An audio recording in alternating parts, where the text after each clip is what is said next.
Hey guys! Welcome back to AllysiuTV. For today, I'm going to do a beach look. So, sobrang konti lang ng product. Sobrang bilis lang. Sakto, I am in El Nido, Palawan. So, mag-island hopping na kami in a while. Kaya, gusto ko lang mag-shoot saglit para lang mas marami akong ma-upload na video. Actually, nagva-vlog ako for this travel trip. So, wala lang. Parang gusto kong pagsabayin na rin yung makeup ko today. So, anyway, let's start. Magka-concealer lang ako.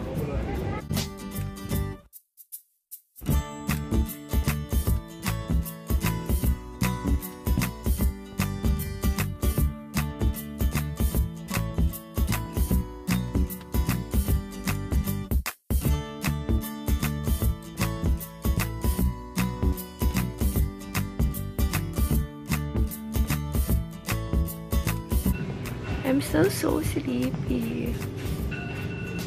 Alam mo yung pag nasa beach ka talaga, gusto mo lang mag-chill. Ang hirap bumangon sa umaga. And nangitim na ako. Ayan o, ang puti na ng concealer ko.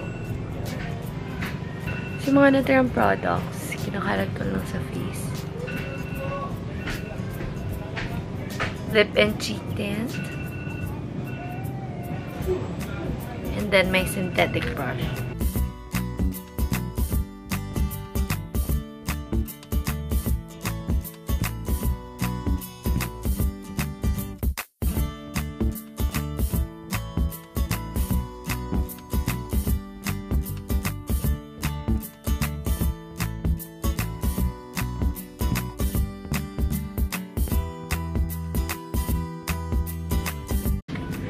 My highlighter, of course, Essence Pure Nude, para may subtle peach, glow.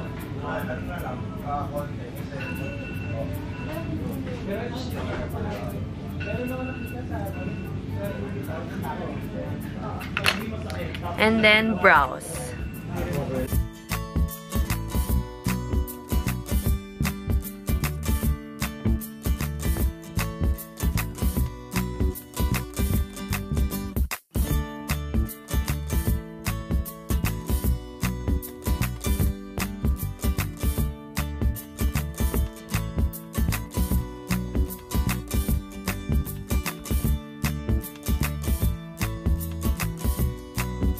So, yeah. Basta i-fill in ko lang yung brows ko. Ayoko siyang masyadong makapal.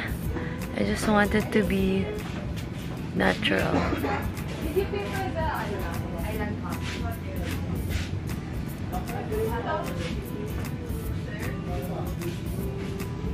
Okay, so that's everything. This is done already. So, I just used concealer, lip and cheek tint, highlighter, and brow pencil. So, basically, 4 items lang yung ginamit ko. So, very natural, blush, glowy look lang for the beach.